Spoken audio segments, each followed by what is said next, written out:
Boy, I watched my last video and this eyebrow is just hovering up here constantly ever since the surgery that I had. I keep trying to get it down here, but when I do, I look like I'm frowning, and my wife tells me quit frowning. So, well, look, I didn't come to talk about my eyebrow problems. I just wanted to let you know that if you enjoy the content that you find on this channel, the Salvation by Grace org channel here on YouTube, you can subscribe to our channel. Just simply push the subscribe button down below, push the little bell icon, and you'll be notified when we put up new videos. That's really all I wanted to tell you before we get into the content of this video, which is Premillennialism and the Didache. Now get down there.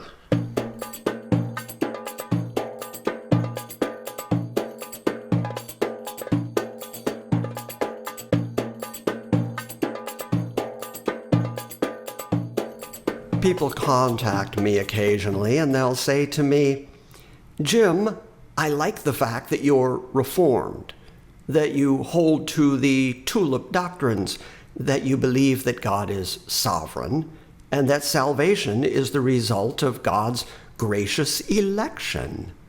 And I agree with you on all that stuff, so then why, oh why, are you also premillennial? That's a sticking point for a lot of people. And I am unabashedly and unashamedly premillennial. One of the reasons that I am premillennial is that I try to have a consistent hermeneutic. What that means is I try to read the Bible consistently, and I have made previous videos about that and about a face value or a literal reading of the text. And so that's not really what this video is about. So if you're sick of hearing me talk about that, you can stick around a little longer.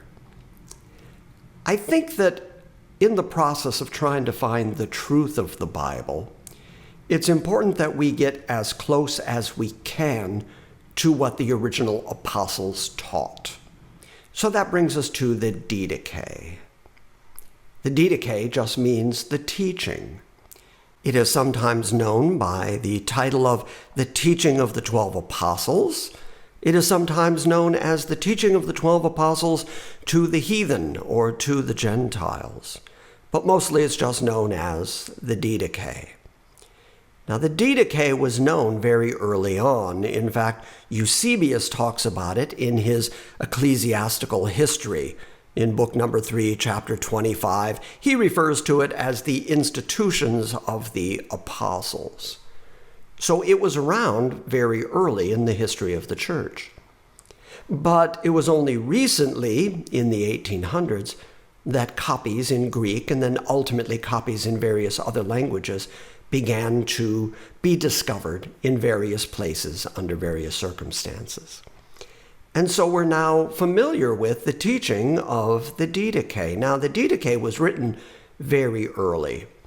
People do debate what date it was actually written because the Didache itself doesn't assign itself a date, nor does it have any internal evidence or make reference to any events that would help us to date it. Originally, they were thinking 2nd century, maybe early 3rd century, but more recently, it's being assigned to the 1st century, sometime between 60 and 100 AD. Well, if there's any truth to that dating, then two really important things come leaping out. Number one, some of the apostles would have still been alive. Certainly John would still have been alive. And second, Nero would have been dead. Nero died in 68 AD, and so the things that are written in the Didache, if they speak about any future events, can't be speaking about Nero, his reign, or his persecution of Christians, and so that kind of eliminates some of the preteristic or postmillennial readings of the Bible. Now, the reason that I bring all of this up is because the Didache in chapter 16 actually does address some eschatology.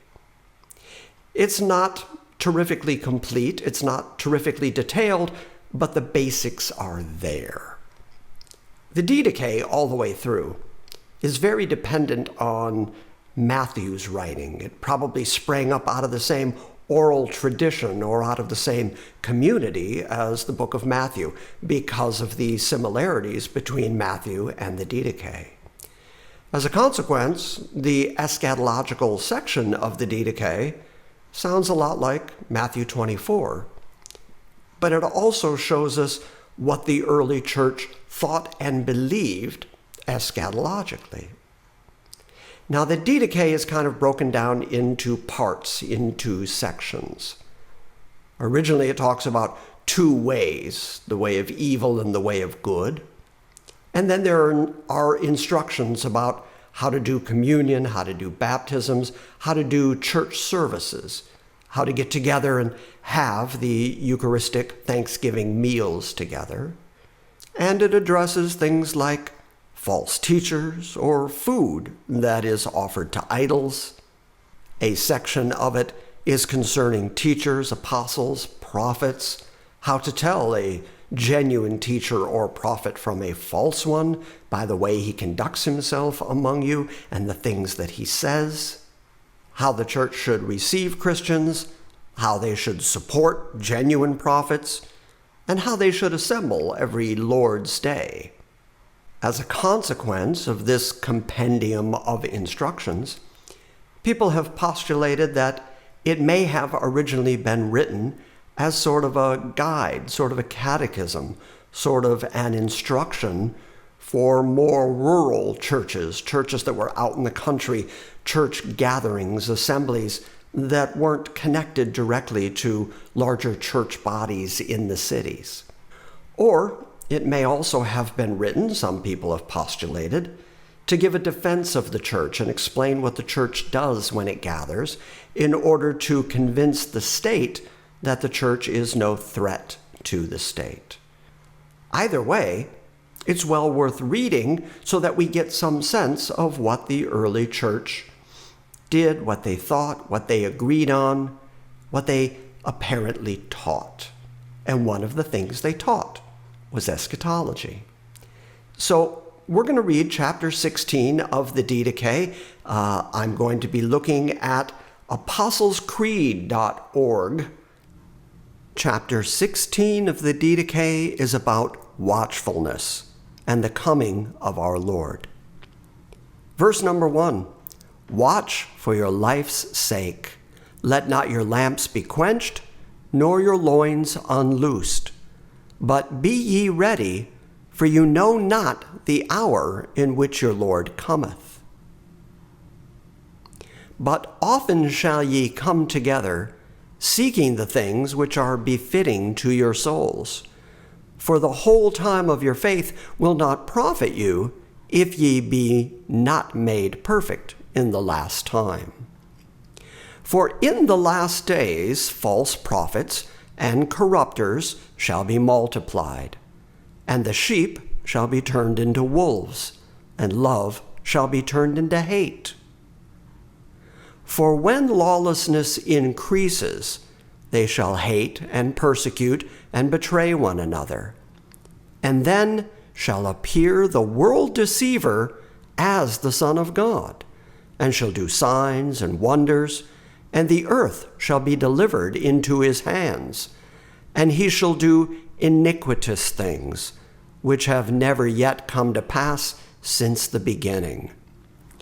Then shall the creation of men come into the fire of trial, and many shall be made to stumble and shall perish. But they that endure in their faith shall be saved from under the curse itself. And then shall appear the signs of the truth. First, the sign of an outspreading in heaven, then the sign of a sound of a trumpet, and the third, the resurrection of the dead. Yet not of all, but as it is said, the Lord shall come with all of his saints with him.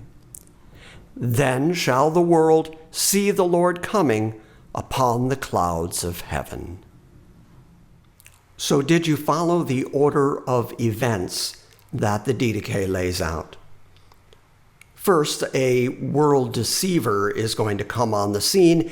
He's going to pretend that he is the Son of God. He's going to do signs and wonders, and the earth is going to be delivered into his hands. And he's going to do iniquitous things that have not been done since the beginning. We assume since the beginning of history or the beginning of the world. Then all the men that are on the earth are going to be made to stumble, and they are going to go through a time of fiery trial.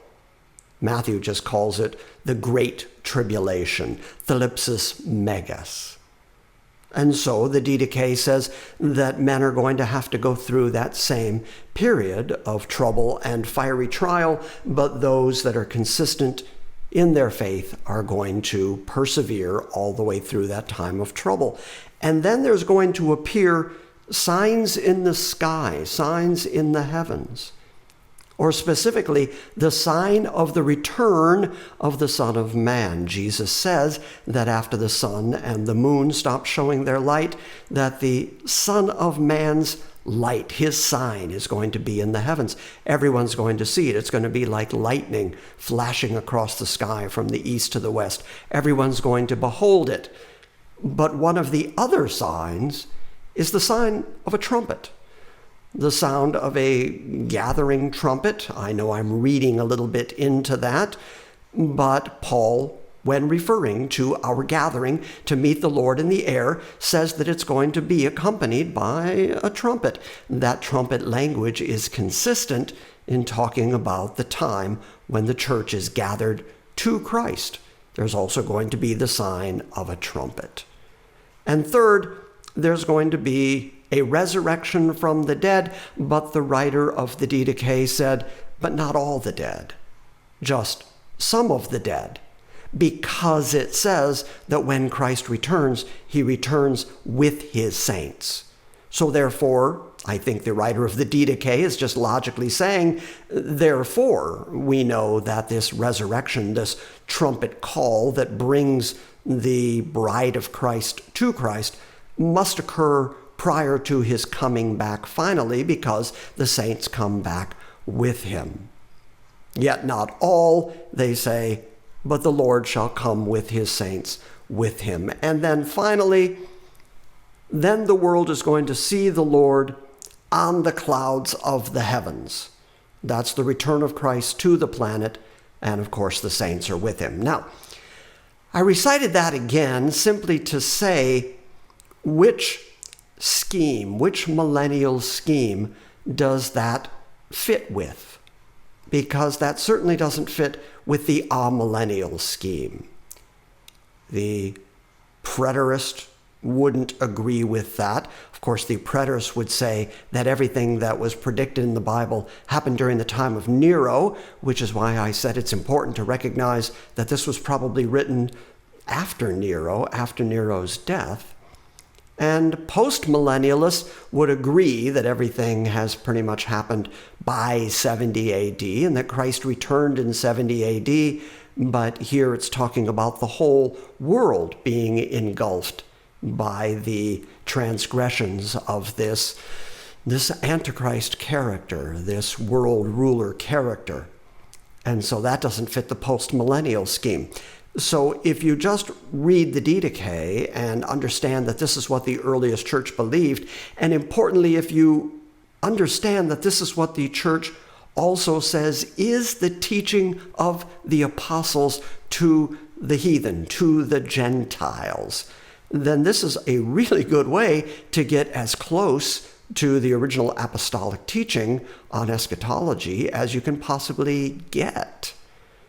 Because the apostles said what they said, wrote what they wrote, and then the Didache, the early church, repeats the essential elements of what we would call premillennialism.